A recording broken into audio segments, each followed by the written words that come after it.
Presiden Prabowo menyampaikan beberapa prioritas kegiatan 2025 seperti pemeriksaan kesehatan gratis yang dialokasikan anggaran 3,2 triliun. APBN 2025 dirancang dengan target pendapatan negara sebesar 3.005,1 triliun rupiah, di mana untuk perpajakan akan menyumbang 2.490,9 triliun rupiah. Itu untuk pendapatan perpajakan. Pendapatan negara bukan pajak akan mencapai 513,6 triliun rupiah dan hibah 0,6 triliun rupiah. Dari sisi belanja negara, belanja pemerintah pusat akan mencapai 2.000. Total belanja negara adalah 3.621,3 triliun rupiah, di mana belanja pemerintah pusat mencapai 2.701,4 triliun dan transfer ke daerah 919,9 triliun rupiah. Defisit APBN 2025 dirancang pada tingkat 616,2 triliun rupiah atau 2,53% dari GDP.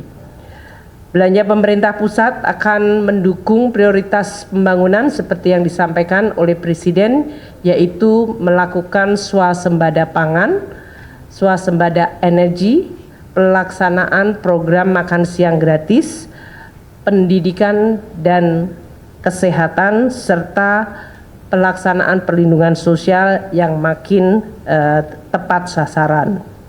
Untuk itu, dengan belanja 2.701,4 triliun, belanja pendidikan mencapai 724,3 triliun. Ini adalah belanja tertinggi fungsi pendidikan di APBN kita.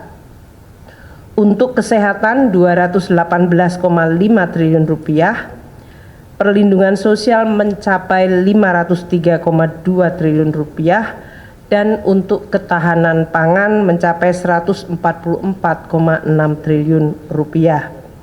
Program makanan bergizi yang dialokasikan anggaran 71 triliun rupiah diharapkan akan dapat meningkatkan perekonomian di daerah dan terutama di desa-desa di dalam rangka untuk mensuplai kebutuhan program makan siang bergizi. Dengan demikian, program makanan bergizi disertai dengan dana desa yang sebesar 70 triliun rupiah akan bisa menggerakkan desa dengan volume aktivitas dan juga volume uang yang meningkat. Selain itu, Presiden Prabowo menyampaikan beberapa prioritas kegiatan 2025 seperti pemeriksaan kesehatan gratis yang dialokasikan anggaran 3,2 triliun, renovasi sekolah sebesar 20 triliun, terbentuknya sekolah unggulan terintegrasi dengan anggaran 2 triliun, serta terbangunnya lumbung pangan nasional daerah dan desa dengan dana mencapai 15 triliun rupiah. Untuk APBN 2025, transfer ke daerah mencapai 919,9 triliun rupiah. Ini tetap diarahkan agar terjadi sinkronisasi dan sinergi antara belanja pusat dan daerah sehingga dapat meningkatkan kesejahteraan, pemerataan dan pelayanan publik. Di dalam Undang-Undang APBN 2025 juga telah dimasukkan berbagai undang-undang seperti undang-undang untuk hubungan keuangan pusat dan daerah, di mana daerah akan meningkat dari sisi local taxing power-nya dan juga bisa melakukan pembiayaan yang lebih inovatif. Untuk pendapatan negara sebesar 3.005,1 triliun, kita akan melakukan dengan terus melaksanakan reformasi perpajakan, pajak dan bea cukai, dengan terus menyusun program termasuk dalam hal ini menggunakan teknologi digital. Bapak Presiden terus menyampaikan agar kebocoran penerimaan negara terutama dari tindakan-tindakan ilegal akan terus menjadi pusat perhatian, dan juga dari sisi intensifikasi dan ekstensifikasi dari perpajakan. Kita juga mengikuti bahwa di dalam suasana global terjadi persaingan global taxation yang harus kita waspadai, sehingga kita juga harus terus menjaga agar basis perpajakan Indonesia tidak mengalami erosi dari praktek-praktek perpajakan global yang memfasilitasi terjadinya tax evasion dan tax avoidance.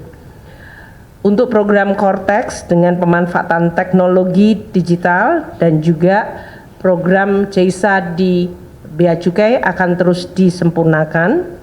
Juga akan dilakukan joint program serta penegakan hukum seperti yang tadi telah disampaikan oleh Bapak Presiden. APBN 2025 dirancang dengan defisit 616,2 triliun rupiah atau 2,53% dari PDB. Dalam kondisi global yang terus dinamis, pembiayaan defisit akan dilakukan secara hati-hati dengan terus meningkatkan kredibilitas, sustainabilitas, dan kesehatan APBN sehingga biaya dari defisit dapat terus ditekan. Kami juga akan terus menggunakan pembiayaan termasuk di dalamnya dalam rangka penguatan dari Sovereign Wealth Fund dan peranan dari BUMN. Mungkin itu yang kami sampaikan.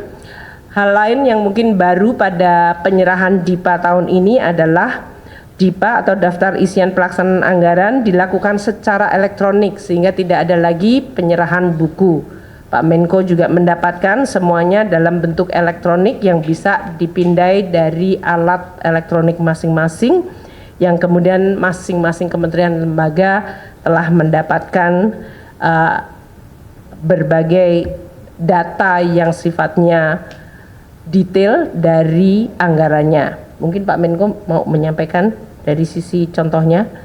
Tadi saya dapatnya dari DIPA-nya Kementerian Luar Negeri karena DIPA-nya saya baru saja di sini kali. Karena tadi Pak Menlu nggak bisa buka jadi saya bukakan. Ini kira-kira kayak gini bentuknya. Yaitu ada jumlah alokasi anggaran per kementerian lembaga untuk berapa program, berapa kegiatan, dan juga dari satuan unit eselon 1-nya. Demikian yang bisa saya sampaikan. Terima kasih. Assalamualaikum warahmatullahi wabarakatuh.